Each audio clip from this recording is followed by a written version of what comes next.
Please do subscribe 9 TV 24/7.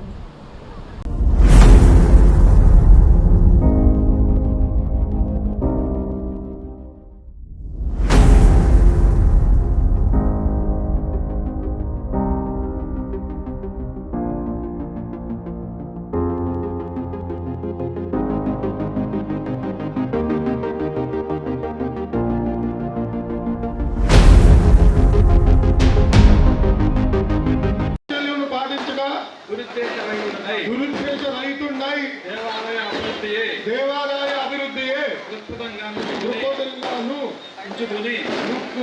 Shri Andhra Pradesh దేవాదాయ ధర్మాదాయ శాఖ సంస్థల విధులను కూర్చిన 1987 సంవత్సరం దానికి సంబంధించిన అనుసరించి ప్రవర్తించగలవాడినని దైవ సాక్షిగా ప్రమాణం చేస్తున్నాను. శైవ క్షేత్రాల్లో మూలస్థానేశ్వర స్వామి యొక్క ఆలయం, భువనేశ్వరి అమ్మవారి ఆలయం చాలా ఆధ్యాత్మికతతో కూడుకున్నది, చాలా పవిత్రమైనటువంటి ఆలయం. ఈ ఆలయంలో పాలకవర్గ సభ్యులుగా, పాలకవర్గ అధ్యక్షులుగా పనిచేయడం అంటే అదొక గొప్ప అనుభూతి. దాదాపుగా శ్రీశైల మహాక్షేత్రం అంటే మనమందరం గుర్తు చేసుకోవాలి. జ్యోతిర్లింగాల్లో మన రాష్ట్రంలో అగ్రగామిగా ఉన్నటువంటి శ్రీశైల క్షేత్రం, అలాగే అష్టాదశ శక్తిపీఠాల్లో శక్తివంతమైనటువంటి అమ్మవారు భ్రమరాంబిక అమ్మవారు శ్రీశైలంలో ఉన్నారు. ఈ రాష్ట్రంలో జ్యోతిర్లింగం శక్తిపీఠాల్లో ఒకటైనటువంటి భ్రమరాంబిక తల్లి ఇద్దరు కలిసి ఉండేటువంటి ప్రాంగణం ఎక్కడైనా ఉంది అంటే అది భారతదేశంలో మొట్టమొదటిది ఆంధ్రప్రదేశ్లో శ్రీశైల క్షేత్రం అని చెప్పి చెప్పక తప్పదు. ఆ క్షేత్రంతో సమానమైనటువంటి మూలస్థానేశ్వర దేవస్థానం అంటే ఇవాళ ఇక్కడ కూడా భువనేశ్వరి సమేత శ్రీ మూలస్థానేశ్వర స్వామి ఇక్కడ ఆలయంలో ప్రతిష్ఠితంగా ఉన్నారు.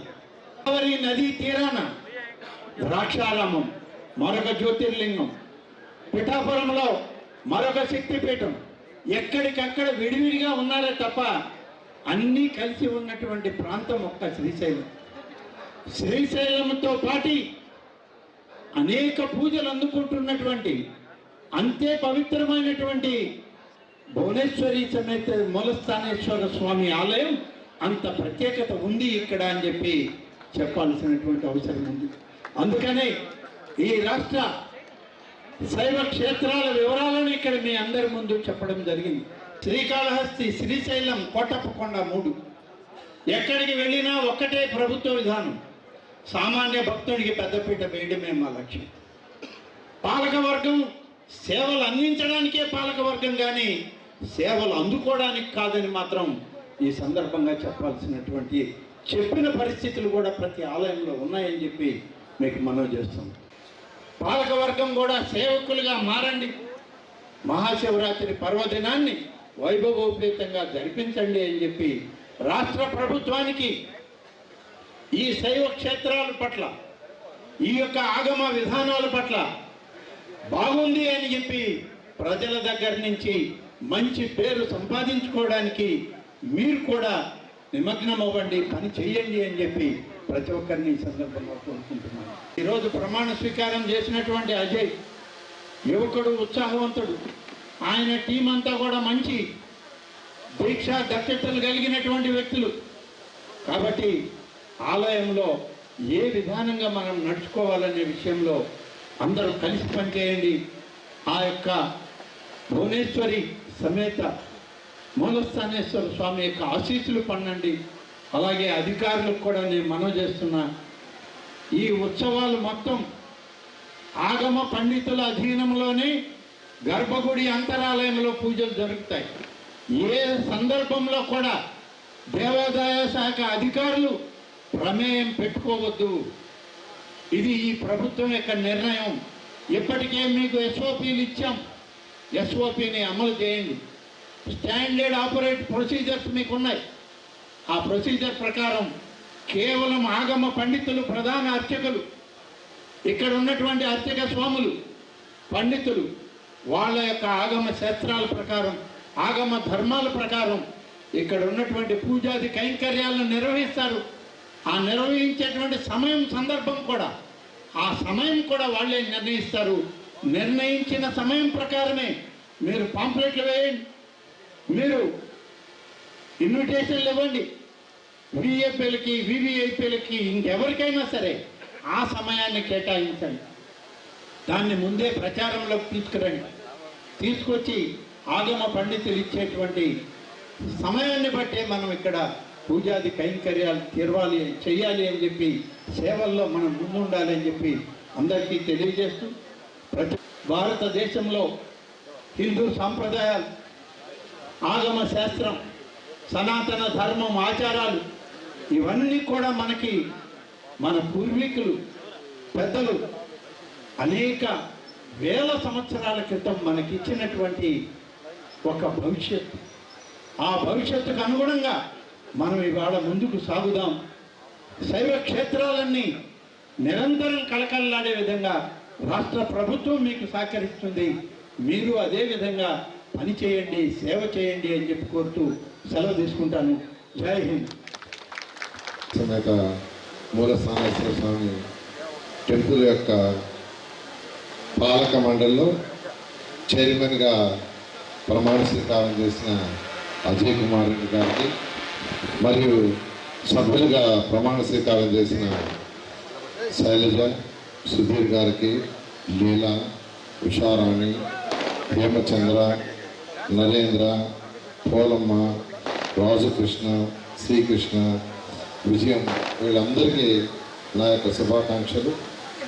మంత్రి గారు చాలా క్లారిటీగా వాళ్ళ యొక్క విధి విధానాలు చెప్పారు. అంటే ఈ కమిటీ ఏం చేయాలి, వారి బాధ్యతలు ఏంటి అనేది చాలా చక్కగా వివరించడం జరిగింది. నేను అందరినీ కోరుకునేది ఒకటే, ఒక మంచి పేరు తెచ్చుకునే విధంగా మీ యొక్క సేవలు ఈ టెంపుల్ చేయాల్సిందిగా నేను అందరినీ రిక్వెస్ట్ చేస్తున్నాను. ఇది ఎంతో గౌరవమైన పదవి మీకు. ఒక దేవస్థానంలో ఒక చైర్మన్గా, అదేవిధంగా సభ్యులుగా నామినేట్ అయ్యారంటే అదెంతో గౌరవం. ఈ టెంపుల్ని అన్ని విధాలా డెవలప్ అయ్యేట్టుగా ఇక్కడికి వచ్చే భక్తులు ఎవరైతే ఉన్నారో వారికి ఎటువంటి అసౌకర్యం రాకుండా చేసే విధంగా మీరందరూ పాలక మండలి చేయాలని నేను మరొకసారి కోరుకుంటున్నాను.